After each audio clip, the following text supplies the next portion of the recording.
Hey everyone, this is Riddle Hugger Age Raven. I'm here with my recap review of the Gilded Age season number 2, episode number 6, which is titled Warning Shots, and only 2 more episodes left, and season number 2 is gonna come to an end. And I really hope that it gets renewed for a season number 3. I need at least 5 seasons, at least, but huge things happened in this particular episode, and it's laying the groundwork for what I feel is gonna be a very enjoyable finale.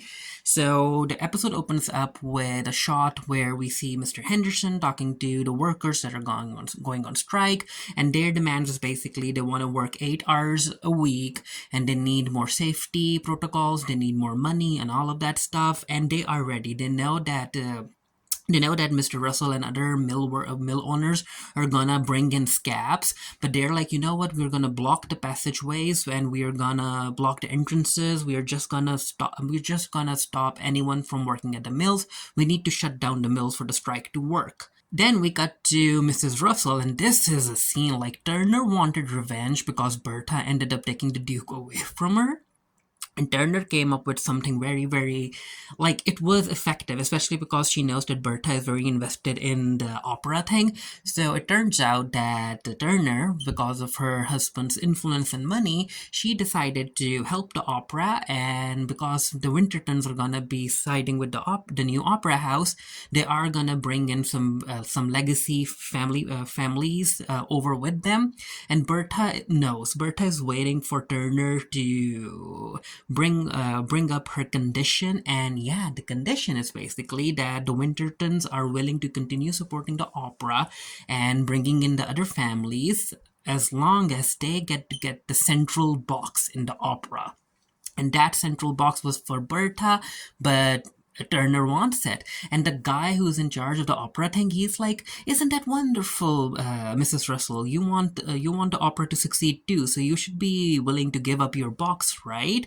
And I'm like, wow, this guy's allegiance, I don't think he's not on anyone's side. He's just on the opera side. So anyone who's willing to help continue his opera thing with the establishment and everything, I think he's gonna side with that person. But yeah, the way he ended up saying that to Bertha and the expression on Bertha's face, I was like, ooh, she needs to come up with a plan. Bannister is outside signing. I think it's like a grocery list or something. He's got some stuff delivered, and as he's about to sign the bill and everything, he ends up noticing a very drunk Church making his way back to the Russell residence, and I'm like, why the heck is Church being drunk and everything? But yeah, it happened, and Bannister's like, this is interesting. Bannister ends up telling the cook and the help, the young maid, and yeah, the cook is like, so you think that you really want to use Church being drunk as revenge for the letter that he wrote? And Bannister is like, you know what, I'm gonna think about it. Is this revenge that I'm seeking, or is it justice? And I'm like, Bannister, don't do it. It's so petty. And yeah, we end up finding the truth about why Church was drunk, and it really gives Bannister a wake-up call. Oscar is brought back to one of the people who works with Miss Beaton, and it turns out that when it comes to the property that Oscar wants to invest in, the people aren't really into expanding the investor circle, and they want to buy out Oscar, so they end up offering him a lot of money to buy all of his stakes because he is a minor stakeholder. And Oscar is like, you know what? I don't care. I don't wanna do that. And he ends up daring the check because Oscar is like, you know what, if they want to buy out a minor stakeholder, I'll become a premium stakeholder. What then? And the guy that he's talking to, he brings up Miss Beaton, and he's like, does she know what you're doing? And Oscar is like, don't worry about her. I'm looking out for her too. Because again, Oscar wants to marry her, so all of her money will be his, and all of his money will be hers. So he's looking at her as an investment. Bannister brings in the letters, and of course there's a letter from Ada. So Ada has been enjoying her honeymoon period with Luke, and they went to see the Niagara Falls. And then there's another letter by cousin Dershel, and it turns out that the cousin Dershel family have been patrons of the local garden for a very, very long time, and they are now unveiling a plank or something. So Dershel is throwing a party, and of course he wants Marian there, and of course Agnes wants Marian there, and Agnes is like, you know what, Dershel is very taken by you, right? So he's nice, he's handsome, he's rich, and all of that stuff. He is a very, very nice suitor, Marian. So think about it. Marian's like, you know what, of course I'll think about it, because Ada ended up mentioning that too, and I'm okay with Dershel being with Marian. But then there's this scene where Dershel says something to Marian. We'll get to it, but I was like, ooh, this is not a good pairing. No. But yeah, anyway, the party is, I think, on the 21st, but Marian can't make it because Marian ended up agreeing to teaching a class to the poor people, and she's gonna teach them how to write and read and all of that stuff, so they have the skills to get better jobs. And Agnes is like, you know what? Whatever, Marianne, the poor people are still gonna be poor. You can postpone it. Come on, think about it. And Marianne was like, no, I won't think about it. Peggy ends up telling Marianne about what she and Mr. Fortune went through, and of course Marianne is very, very worried because both of them could have been killed. But now they survived, and then this is where Peggy ends up telling Marianne about how Mr. Fortune ended up kissing her when they were huddled up in the barn, and Marianne is like, oh girl, no, that's bad, you're gonna get hurt. And Peggy is like, yeah, I understand that I'm gonna get hurt, but these feelings are valid. So yeah, Peggy is in a mess. Jack is very, very happy because it turns out that the component he ended up creating worked, and the alarm ended up ringing on the time it was supposed to. This is where Bannister mentions that, you know what, if Jack did indeed end up creating something, he needs a patent for it. And Jack is like, how the heck do I get a patent? And Bannister is like, well, I knew a friend, and it turns out that there's a government office over here in New York, so just head on over there, file for a patent, and then they'll let you know whether or not your invention is good enough to be patented or not, because Peggy mentions that they also need to check to make sure that no one else has created the same thing. However, there's a catch. Like for the patent, the fee is like $15, and back then $15 was a lot of money, and of course Jack doesn't have that much money, so everyone decides to pitch in. Bannister is like, I can give you $4. Peggy is like, you can get $3 from me and all of that, and Mrs. Armstrong is like, you know what, if you fail to get a patent, they won't be giving your money back, right? And Jack is like, I don't know. And Bannister's like, you know what, don't worry about it, Jack. Just go to the office, file for your patent, and let's hope for the best. And again, I just want Jack to be happy. We get a scene between Peggy and her parents, and of course her parents were very, very worried about her going down south, but now they're happy that she's okay, and Peggy's like, hey, it is what it is. Parents can't always keep their children protected, and I just wanted to tell you that an article is gonna come out about my and Mr. Fortune's experiences down there, so just be ready. And this is where Peggy's mom mentions that the city is trying to look into closing schools meant for children of color, and because back then the schools were segregated. And Peggy's like, why would they do that? And she's like, well, the city brought up that the teachers are inferior and yada yada yada, so they're threatening to close the schools down. However, Sarah Garrett, if I remember her name correctly, like Sarah Garrett is trying to keep the schools open because she's a principal at one of the schools, and you can Google her, she was an actual person. So Peggy's mom is like, you know what, this is a story that you should look into, so let's go. Ada and Luke are back, so of course decide to pay Agnes a visit, and it turns out that she's been back, I guess, a day or two, but Agnes doesn't know. But hey, Ada has her own life now, so she was like, I didn't want to intrude, I just wanted to like unpack and stuff, and once everything was a bit normal after our trip, that's when we decided to come get you. Now, this is where Luke decides to get up to bring Ada more coffee, and this is where he feels this pain in his back, and he's like, you know what, I've got back pain for a very, very long time, it's basically nothing.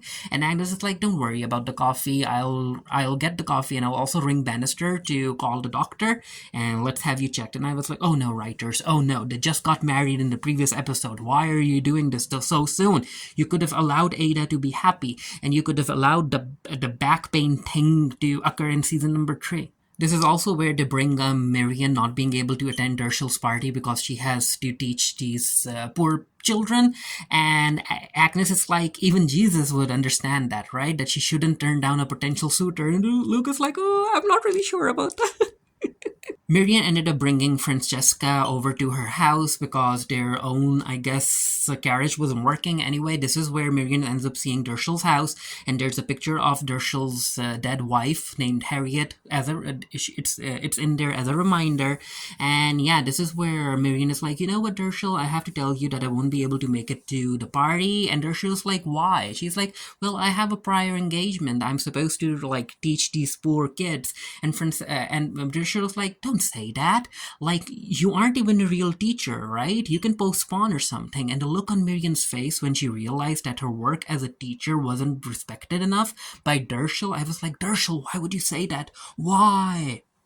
But yeah, Dershel said it. He is okay with Miriam teaching other kids, I guess, teaching air quotes, but he's okay with it as long as it doesn't intrude with what he wants from Miriam. And I think even if they get married, if Miriam's teaching intrudes with her role as a wife and a mother to Francesca in front of, as far as Dershel is concerned, he's going to ask her to stop. And I'm like, oh no, this is bad. But hey, the writers had to do something, right? The writers had to give Dershel something to make the viewers not root for him. And even Francesca is like, oh, I wish you would reconsider. The poor people would understand. And I'm like, Francesca, no. We end up meeting Sarah Garrett, and this is where Peggy's mom brings up Peggy possibly writing about this entire situation and raising awareness and everything. And Peggy's like, you know what, I'll look into it, but I have to talk to Mr. Fortune first. Agnes ends up asking Jack about what the entire patent thing is about, and this is where Jack tells her about how he ended up creating something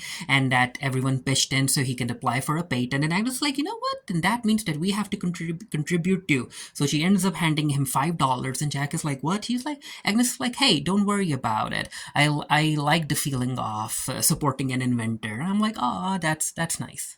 We get this entire scene between Mrs. I forgot her name, Mrs. Something, and Church, where they're interviewing potential ladies' maids, and they end up seeing this one particular woman who's like, you know what, just have me on trial for a week or a month, and Mrs. Russell can make up her mind. Russell needs to go and check up on his mills and everything, so he is going over some of the potential stuff that the strikers might end up doing with one of his assistants, and after that's done, he ends up meeting the guy in charge of the opera house, and he's like, you know what, Bertha ended up telling me that Turner asked for the box that was promised to Mrs. Russell. And the guy is like, yeah, but Mrs. Russell was very kind to give up the box, and she was like, you know what, it doesn't matter as long as the opera house is successful. And Mr. Russell was like, no, let me remind you of something. Let me remind you of the whole bunch of money that I put into the opera house, and if you end up taking the box away from Mrs. Russell, then I'm gonna have to ask you to pay all of the money back as soon as possible. And yeah, I'm like, I'm always here for George standing up for Bertha. We are at Luke's and Ada's house, and this is where they're talking about Luke's condition. And Luke is like, you know what, I'll be fine. It's probably nothing.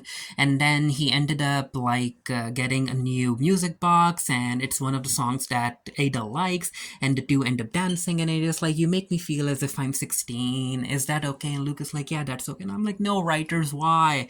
Like, what the writers are doing to Ada, it's just cruel. Jack ends up talking to Gladys's lady's maid, and she ends up telling him about how she's being demoted and all of that stuff, and how she might end up getting fired or something. And Jack is like, you know what, before you leave, let me know. And he also tells her about the patent thing and how he ended up waiting in line over in the offices, and he has filed for the patent. The girl also tells Jack about Mr. Church being drunk. So it turns out that Mr. Church was drunk because it was the anniversary of his wife's death. She ended up dying because of smallpox when she was only 24 years old. So of course he was drunk, and because of the emotions that he was going through. And this is where the cook takes Bannister to the side, and she's like, you know what, now that you understand why he was drunk, I hope that you leave the revenge thing alone. And Bannister's like, you know what about that? It's a bit too late. I've already sent a letter. Oscar ended up bringing in a whole lot of money so that he can become a premium stakeholder, and I'm like, where the heck are you getting all of this money, Oscar? Like, what are you doing? So here's to hoping that whatever he has planned, it doesn't fall through. And the guy he's talking to, he's like, you know what? I'm not really comfortable with all of this. And Oscar's like, don't worry about it. I have Miss Beaton's best interest at heart. And again, any success that I enjoy, she will enjoy too. Oscar ends up going to pick up Miss Beaton so that he can escort her to Dershell's party. Gladys and Larry walk into Bertha's office to tell her that they're off to Dershell's party, and Bertha's like, you know what, I really don't care about that. What I care about is the fact that the Duke just wrote that he'll be coming to New York and he's interested in sitting with us in my box, and that's an amazing thing to happen. So Gladys and Larry, just go away. I need to write to Miss Astor and everyone else. And Gladys is like, are you and Miss Astor even friends? Are you friends or rivals? And Bertha's like, well, both of those things aren't really exclusive.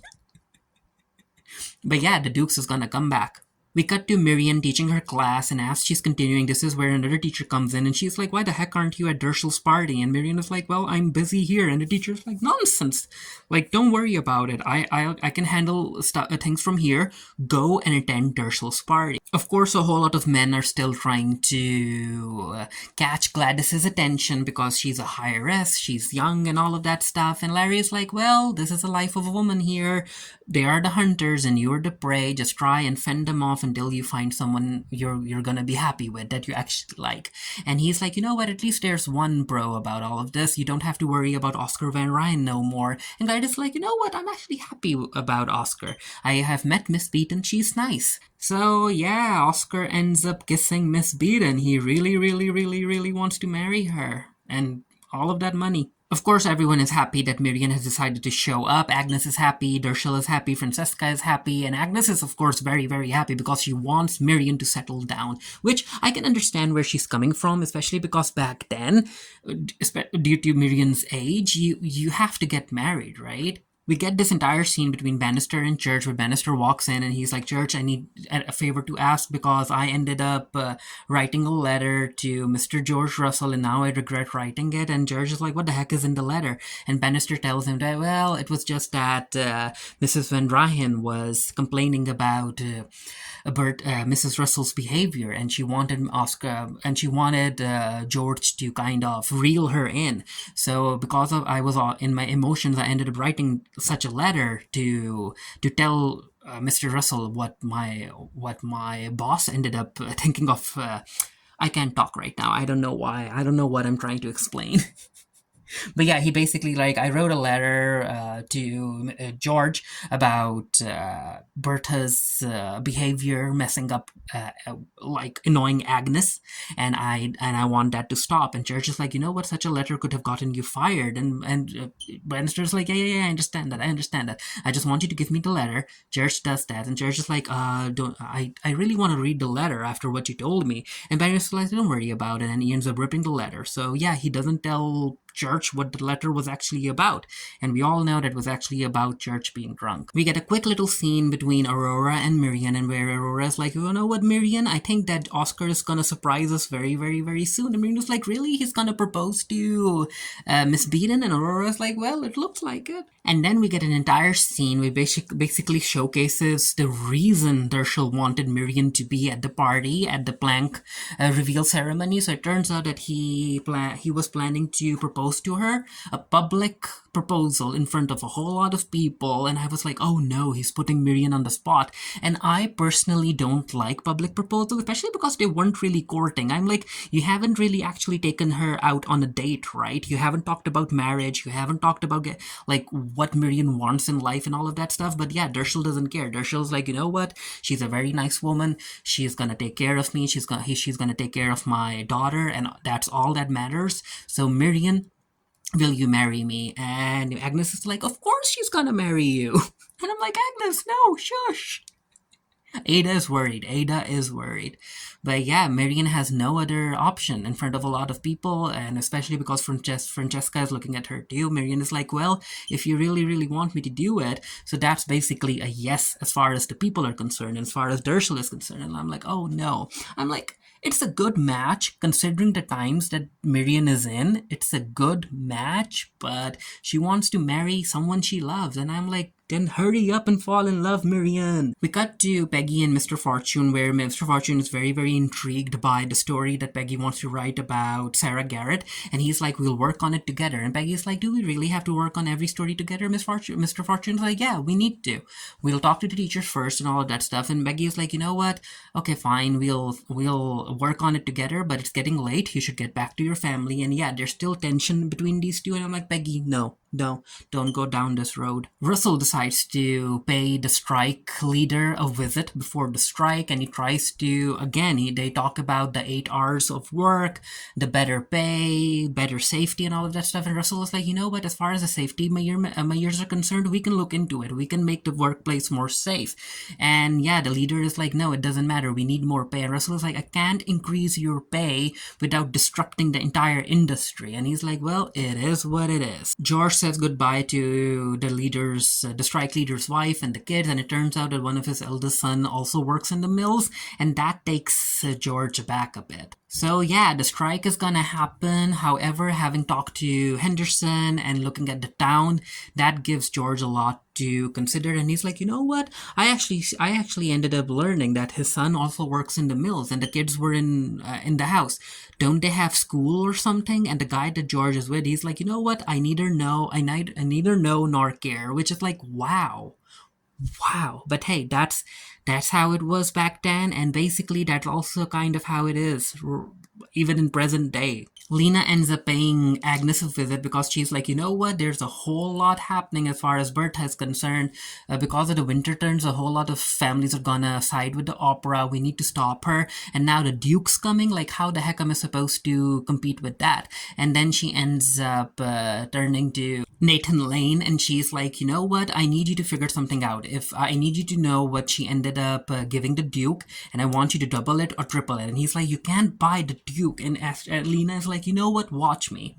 And Nathan Lane is like, you know what, ladies, calm down. What we need is a twofold attack. So I'll figure out what to do with the Duke situation, but you, Miss Astor, you also have to make Bertha an offer she can't refuse. Jack, because he got a letter from the government office, he ends up telling everyone that, yeah, I read the letter, and turns out that they won't be patenting my invention because I'm not part of any clockmaker guild or something, and that's just nonsense. Like, he's an inventor.